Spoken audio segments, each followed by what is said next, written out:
back, and today we are very luckily joined by Veronica Hardy, who had her first fight in 3 years, picking up a massive win at UFC 286 over Juliana Miller. In her return to the octagon, Veronica, how are you? All good. Thank you so much for having me on. Thank you very much for joining us. Look, we'll get straight into it. It was your first fight in 3 years. March 14th, 2020 was your last fight inside the octagon. And how did you feel, being back inside the octagon after being away for so long? Were there any major nerves, or did you feel any ring rust while you were in there, even though you got the win, or did you not feel any of that? Yeah, I guess ring rust is a little bit of a weird terminology because it just covers so much. But I did obviously feel some sort of hesitation while I was in there. It's been a very long time. Not only that, it's just been a very long time to sit under having a loss. Yeah. It's not like you're coming back and you're always winning and everything's going great. So it's a lot easier to get over any sort of nerves or hesitations while trying things. It was a lot of factors like trying a new approach to fighting and just being there after such a long time and such a bad injury as well. So all of those things played a part. I think overall I handled it okay, I guess. Yeah, awesome. But I definitely feel like for next time it will be a lot smoother for me. Yeah, for sure. And so, Veronica, obviously we are only, so recently removed from your last fight, not only a victory, but a return after such a long time. So, I'm sure the onrush of emotions is, quite a lot. But, I was wondering, after you've had some, little bit of time away from a full fight camp preparing, have you started to maybe give some thought into who you'd like for your next bout? You may be looking at a rematch from earlier in your career, or do you have a particular name in mind that you feel could really elevate your status as a fighter? Yeah, rematches would all be great. I have a lot of them to do, and I don't mind going through all of them. But more than anything, I'm kind of looking at dates. I want to have a bit of time to improve and to just constantly be a better fighter, be a better martial artist. And I felt before I was in a little bit of a rush sometimes, and I would take fights not being fully prepared for them, and it backfired on me. So I just don't want to repeat the same mistakes that I have in the past. Veronica, the Hardy name is synonymous with mixed martial arts, obviously all around the world. And I know you mentioned in your post-fight interview that, having Dan in your corner was like having a cheat code. And what did it mean to you having Dan there, in your corner for your return fight? What was that feeling like, coming back at the end of each round and seeing him in your corner? What was that like? It was a bit surreal, because I know he's my husband and all that, but he is a giant name in MMA. So I'd just be back in my corner and I'm like, holy shit, I'm being cornered by Ted Hardy. It's so cool. And then I had like Jimmy Wallet there, and I had Jack Young. So that whole experience, I was like trying to focus on what they were saying, but also it was very surreal to have that.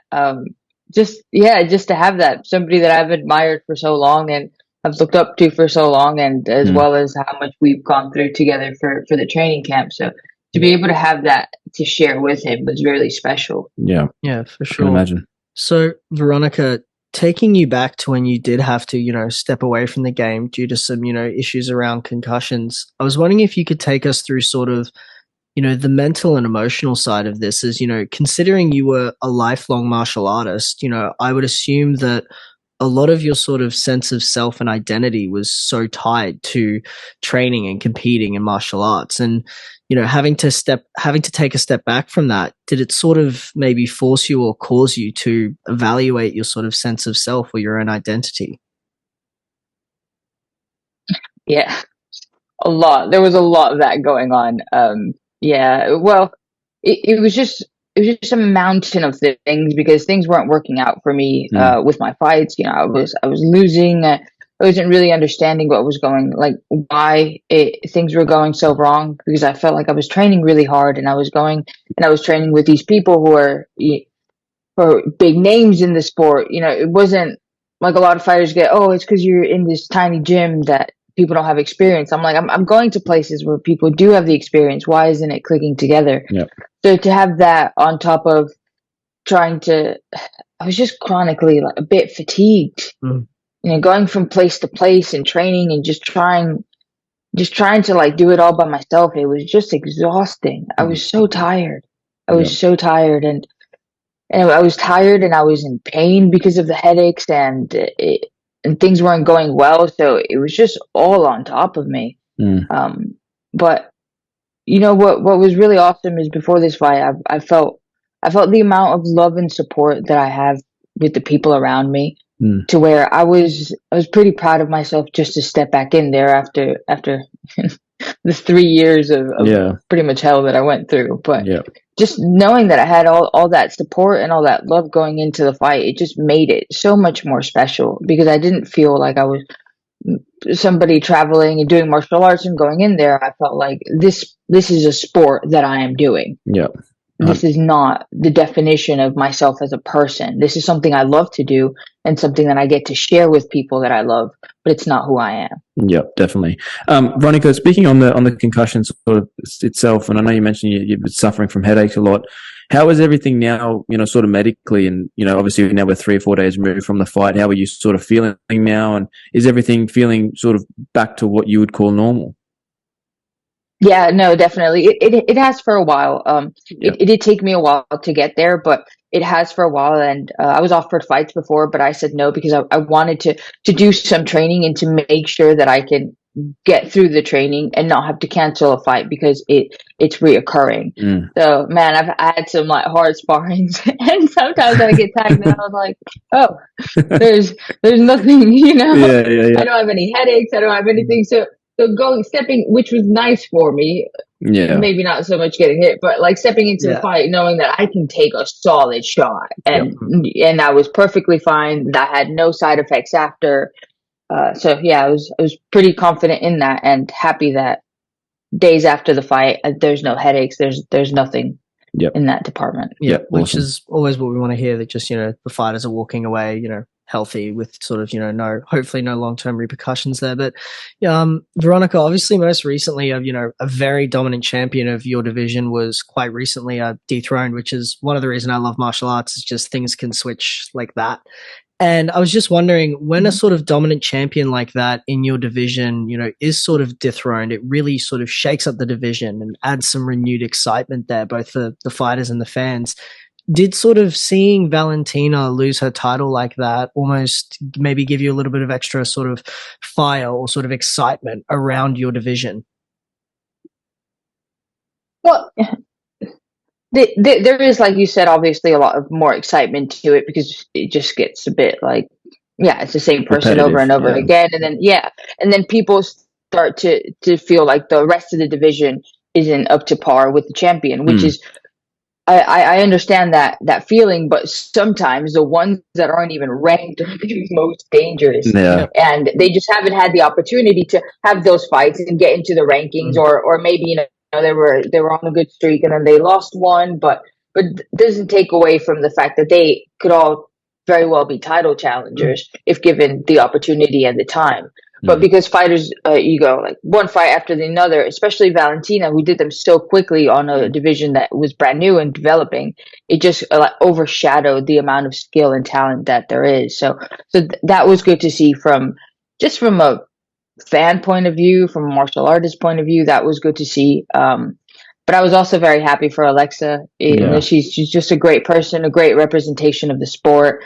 I've been on cards with her, and she's always been extremely lovely to me. And I was just really, really happy for her. Awesome. Well, look, let's sort of switch gears a little bit. I know you're in Newcastle with Dan for the PFL, and obviously it was announced he's the new PFL Europe Director of Fighters Operations. And I just want to know, like, how sort of proud of you of Dan are you? And how excited are you for the next generation of European MMA fighters who have so much more opportunity? Probably more so than what you would have and what Dan would have back in the early days, with promotions like the PFL and other ones that are coming up and sort of coming out of the ground and really building a big name for themselves and competing with the UFC. What's that like, seeing the next generation sort of coming through with all these opportunities?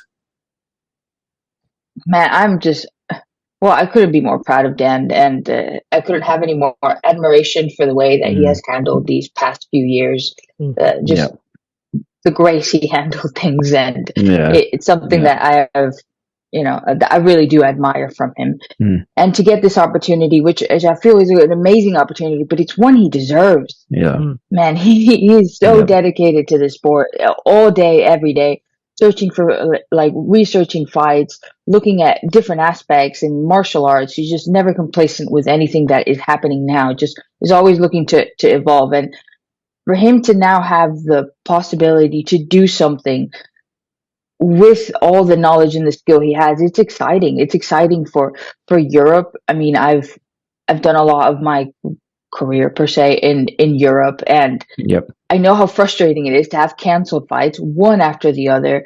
Things that there's not a lot of consistency, and then the UFC doesn't come very often to Europe. When it comes, it's like, oh my god, they're here. It's like it's such a big deal. But, like, for example, in Vegas, people are like bored of going. So it's very different, and I've trained with so many fighters that are incredible, but then if they don't get the opportunity to fight, then they can't really continue to do this, because financially it's not viable, not very easy. It's not very easy, and it's very rough on the body, on the mind, on everything. So if you're going up against people who are doing it full time, and you're having to try and manage because you're not having these opportunities, it just puts you at quite a disadvantage. But we're seeing how much Europe MMA has grown.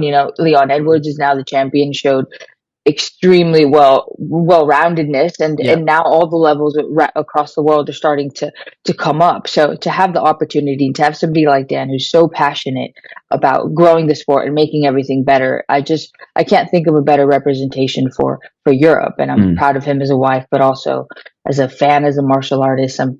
It's awesome that he's in that role. Yeah, for sure. Well, look, Veronica, last question from me anyway. I don't want to keep you too long.